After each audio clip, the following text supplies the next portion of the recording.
Hi, I'm Norman Liss. The name of the program is The Way to Go. I invite you to join me as we explore places to go and things to do.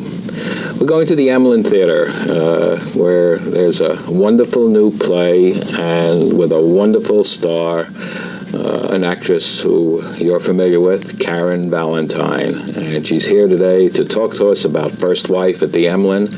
And Karen, I'm so glad that you could come here. Oh, thank you.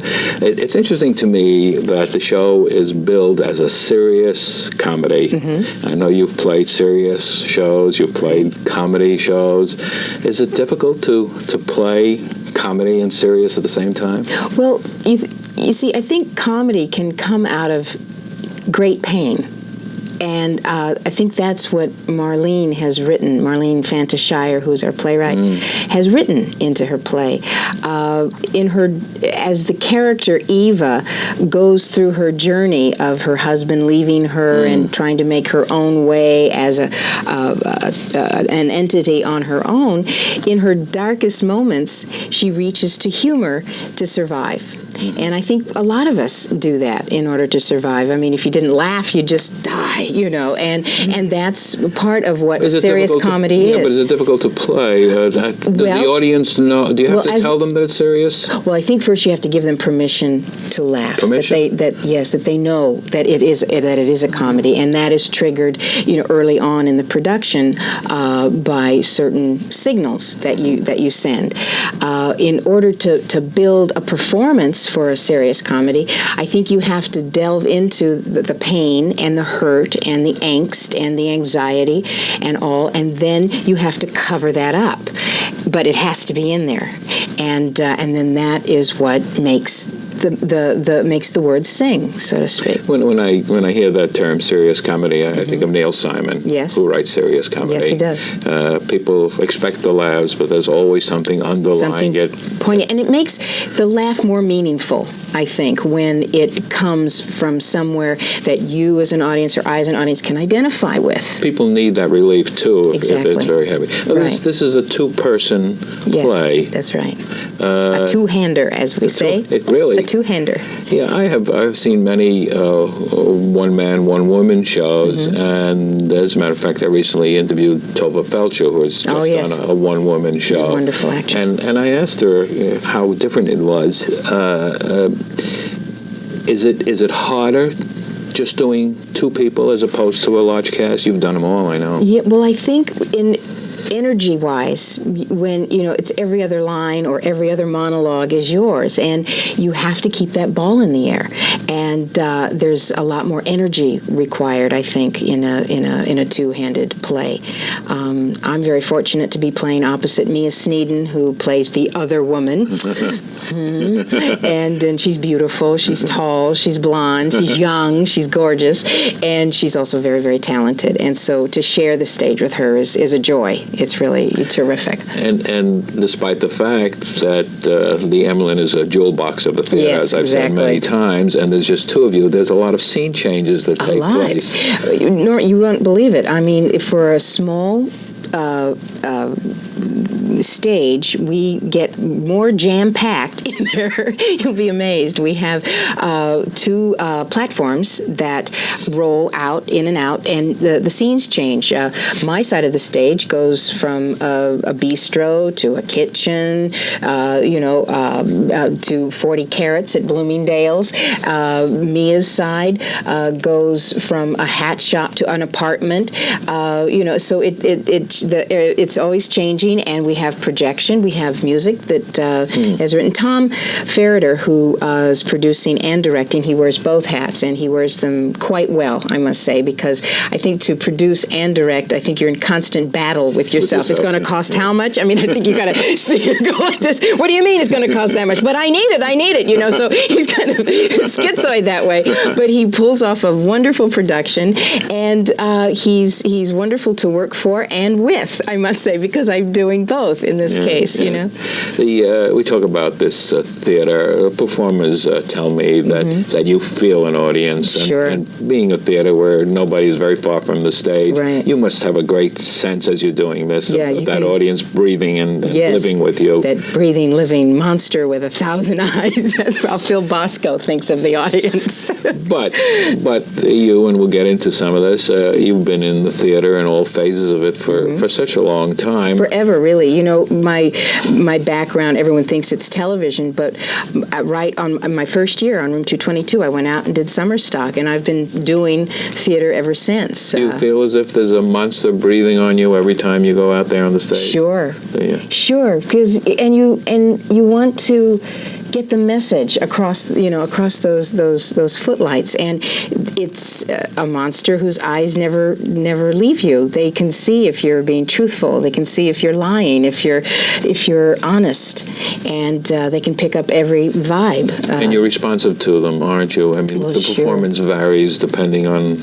Well, I don't know if the performance varies. I mean, I think when you which is so interesting in working on a new play, you chart the course, and you make a map, and there are certain notes that you want to hit, certain strings that you want to tug on, and points that you want to get across. And so no matter how the audience goes, you have to stay with those guidelines, because an audience can also lead you to the whorehouse, if you let them. With the laugh gets bigger and bigger and bigger, and then pretty soon you're milking it, and you're out of the truth of the play. So that can be a very tantalizing place to go, and it's not a good thing to do that, I don't think. Talking about the truth of the play, this is semi-autobiographical, isn't it? Yes, Marlene's story. How do you feel about playing a person who's actually there? I know every actress makes the role her own, right? But here you've got the person whose life you're playing. Yeah. Are you playing her? Well, I'm living her words, let's say. I mean, she has written this from her experience. I feel her humor very, very deeply, and I feel her pain, and I think, it's not like it's an impersonation of Marlene, but what she has written is also universal. I think a woman that's in her 40s, 50s, who husband leaves her. These are feelings you go through. You go through the anger of it, through the angst of it. What am I going to do with my life? My whole life has been him and my children. In this case, Eva is not a working woman, and so she has big adjustments to make in her life to then concentrate on herself. She's always concentrated on her family. She's given her time to raising funds and feeding the homeless and things like that. And now she's got to learn to move on without her partner. Karen, as I listen to you, there's a wonderful series on Bravo, Inside the Actors Studio. Oh, yes. In which performers have an opportunity to talk about the technique. And what I get out of this constantly is that you have to live the part. And as I listen to you now, you really have to live the part. You really have to become that person, don't you? Sure, you have to make the event. Otherwise, why are people paying money to come see you? You're not acting. You're actually feeling what you're doing. Well, it's life experience. It's like if there's a moment in the play that maybe you have not totally experienced in life, you have to substitute it with something that will be very close to what that emotion is in order to make it sing, in order to make it live, You mentioned Room 222, and it's interesting because I find that when I mention Karen Valentine's name, people say, "Oh, Room 222." Right. And of course, this was a big show for you. Yes. It ran for how many years? 4.5 years. 4.5 years. Yeah. And you're identified with it very strongly. And proud to be. That's what I was going to say. Is it something that you feel, is that the only thing that people will remember about my work? Because you've been working, looking at this list of what you've been doing. Right. It's tremendous. Well, time has gone on, and I've gone on, but to be remembered period is terrific. I think I'm honored that the show moved people, and I think the people that remember it most were moved by it because they were young, watching it. They were in that. It was their life. It was their milieu, the school, and growing up and going through those tremors of going into adulthood, and so that they remember me fondly and remember the show fondly. I feel honored that they still remember. And you've done so much. You had another show. You had Karen, which was named after... Those were my favorites. You know, Larry Gelbart wrote that show. You know who Larry Gelbart is? Certainly named after someone who we all know. Yes. Well, he's just such a top-of-the-line writer, you know, and it was a show that was before its time, unfortunately. So he had written a politically satirical show. Well, in the 70s, that wasn't what the networks wanted. And therefore, they changed the show, not making it Larry's vision any longer, and made me, you know, the sweet girl next door with, you know, a couple of goofy friends that move in. And that's not what the show was. And I think if the show could have been true to itself, it would have truly made a mark, because the writing was, you know, phenomenal. Strange world television, anyway. Well, One never knows. It's always interesting to see when the new season starts and all these new shows come on, and people have great hopes, and some TV guide will make a long list of those they think are going to make it or not, and nobody really knows. No, who finishes the race? It's to be seen, right? Nobody knows. No. It's amazing. Yeah. Now, you certainly have worked in other media aside from television. You did films. You guested on many TV shows. You did TV dramas. You've been on the stage. Is acting different for each of these? Sure. There's different techniques. I mean, you have to sustain yourself differently for each one. In the theater, of course, it's a 2-hour or, you know, however long the event is, to maintain your energy and your arc and your through line on the stage. What does that arc mean? Well, an arc is... When the show starts at one place, then you know how it has to.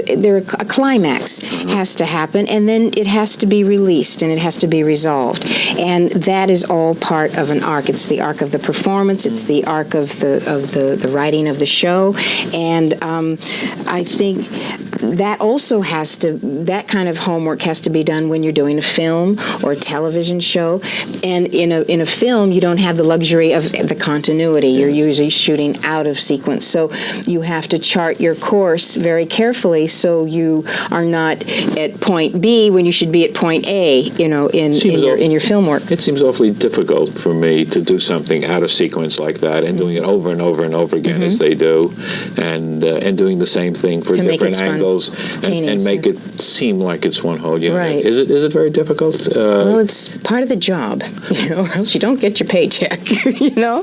Well, I think one of the hardest things is matching, and matching is, say, if we were here and we had a dinner scene and we have a full meal with wine and water and cigarettes, and you know, and trying to make all that match so the editor doesn't go stark raving bananas in the editing room trying to edit with the cigarette being too short, too long, with the glass being half full, you know, or you know, sounds impossible to me. It's amazing, but that's part of the technical side of acting, you know. I want to talk to you some more about some of the things that are happening with this play, but first I do want to remind our viewers that my guest today is Karen Valentine, and that she is at the Emlyn Theater in a serious comedy called First Wife. And the Emlyn, as regular viewers know, is one of my favorite theaters, and I would suggest that you call the box office and make your reservations so that you can get to see it. The telephone number for the Emlyn box office is 914-698-0098, and I'll put that up on the screen, the closing credits, so that you have that. So let's talk about First Wife again. Now, you've got the two characters. You're in a wonderful set. What's the process? Is the process, I know you ran previews before you opened. What's the process of putting a show like this together? Do you do it alone first when you get the copy of the? Well, yes, in a way. I came to the project late. I didn't have a lot of pre-preparation time. When I, just to chart the course, when I received the script, of course, I read it, and I read it a couple of times, and I said, I really like it a lot, and I'd like to be involved. And then we went from there. We start rehearsals, and the first day is just sitting, reading it easily and with energy, of course, but you read it and you let it hit the air. And then you get scared because then you realize how far you have to go to take this and put it up on the stage. And along the way, Norman, there are so many stages to, and being that it's a new play, it's uncharted territory. Mm-hmm. So we try to chart the course as well as we can. And then then you get into previews, and then an audience starts telling you about the play and where the laughs are, where you maybe didn't think there was a laugh. There is a laugh, and isn't that interesting? Now, it may not be there every night, but it's a laugh. And so you learn things even into performance about the play. But before getting in front of an audience, there's a lot of preparation in, well, just how it's going to be presented, how complicated the production will be, or how uncomplicated, how simple, and there's something underlying all of this that always fascinates me, and that's how can you remember all those lines? That's the given, Norman. You've got to have the lines, or you don't have a show. It's not always easy. Is there a technique for learning, or do different people have different techniques? I think a lot of it is depending on the material. Now, in this case, the material makes a lot of sense. There are not a lot of non sequiturs and things like that. If there are non sequiturs, then of course you have to use tricks. You have to, trigger. This has to trigger you to think about a certain thing in the next line.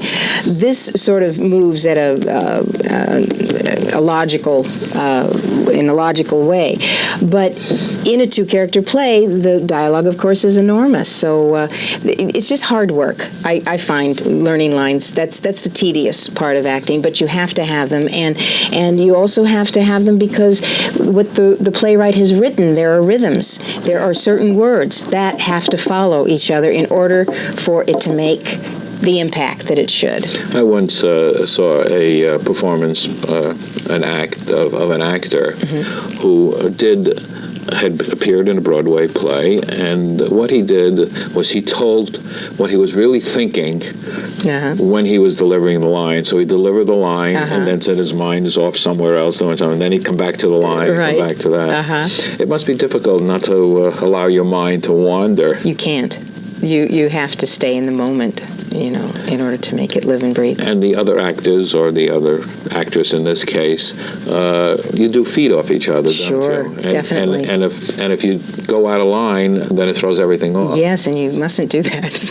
I've been told that Zero Mostel used to like to break people up. Oh, he was notorious for that. He was a funny man. Did you work with him? No, I never did. I was a fan, though. I just thought he was terrific. A friend of mine who was in Fiddler in the original cast, and she said every night was an experience. Yeah, I'm sure. One never knew. That's right. That's right. Knew. Yeah. We touched a little bit about all the things you've done. But there's one thing that stands out, not that you won an Emmy, and that must be a tremendous asset. And we just saw the recent Tonys and the award. It's very important to win awards in the theater, isn't it? It's important to your career, it's important to your confidence, important to your pride. I think awards are given for publicity purposes, but it's nice to win them, and they do open doors. And so winning an Emmy very early on in my career opened a lot of doors for me that I'm very, very grateful for. And so it's interesting that you say that it's publicity. Well, that's why they were originally conceived. It's so publicity for the individual shows, for the individual. Sure, the best show. It's you can put that in the paper. This is the best show of the year. Value. The best show of the year. The best actor of the year. It's a marketing. I noticed that you say nominated for. That's almost like winning, isn't it?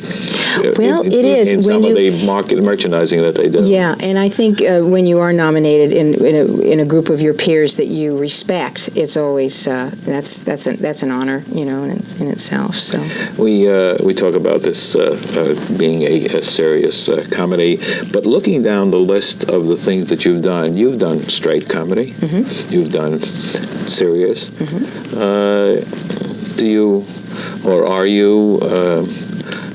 Do you fit into a category? Do you find that you're excluded from things, or is it better to be able to do everything so that you get cast in more things? I think it's great to do good work, good words, good plays, good television scripts, and high quality things. I've been fortunate to work with wonderful playwrights and wonderful television writers. Like I said, Larry Gelbart, Jim Brooks, they're all top of the line writers, and I think you can make a person cry much easier, or much more easily than make them laugh.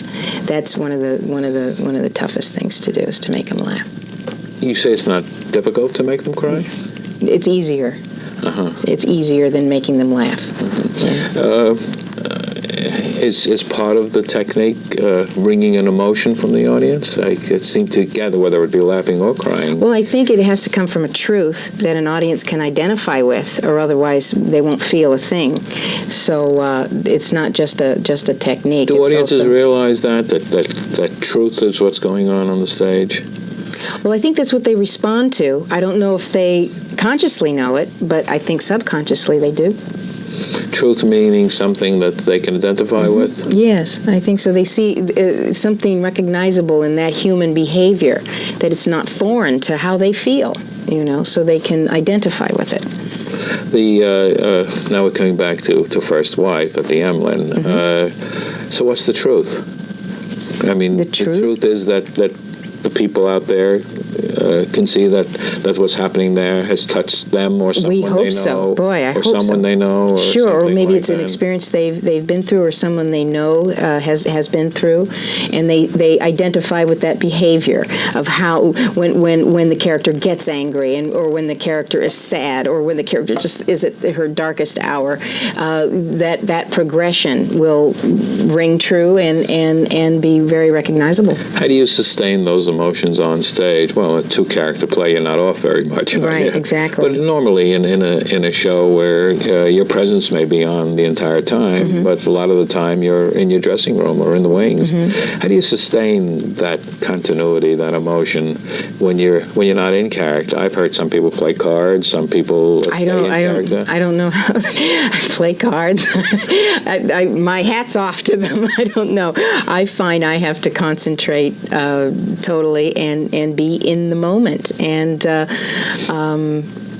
sometimes wonderful moments can happen from mishaps, because if something very real happens on stage, like something spills, or something that it is not planned happens, it brings everything so to the immediacy of the moment, that all of a sudden everything becomes very real, and that can really give you a goose. You know what I mean?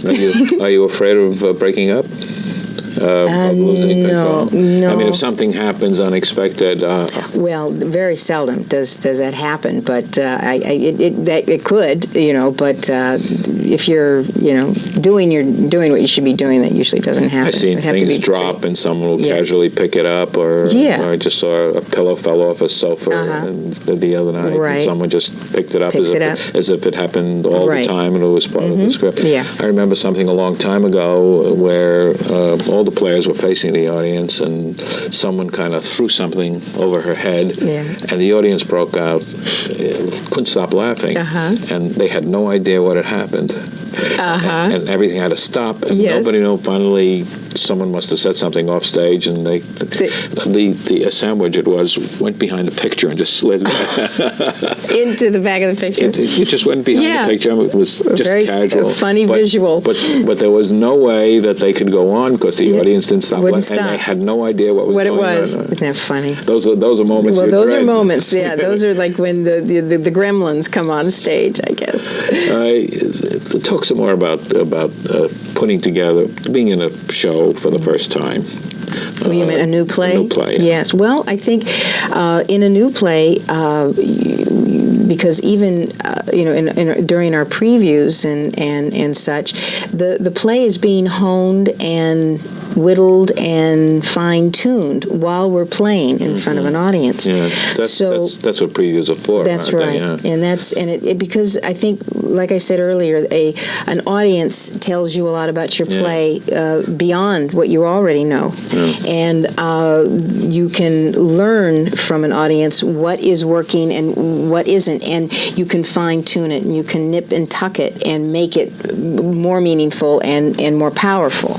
I don't think that the audience realizes some of the things that you've been talking about today, what goes into it, and what is important in providing the emotion that is so important in achieving the truth that you're talking about. Someone who's up there, who's trained and experienced and memorizes lines, but there's so much more to it than that, isn't it? It's you got to breathe into it. You got to breathe into it. Yeah. Well, I want to make sure that I breathe into our viewers the fact that the telephone number to call is 914-698-0098, and call the box office, make your reservations. Karen Valentine is a wonderful actress, very well known, and it's a wonderful play, and I'm sure there are going to be some great things that happen.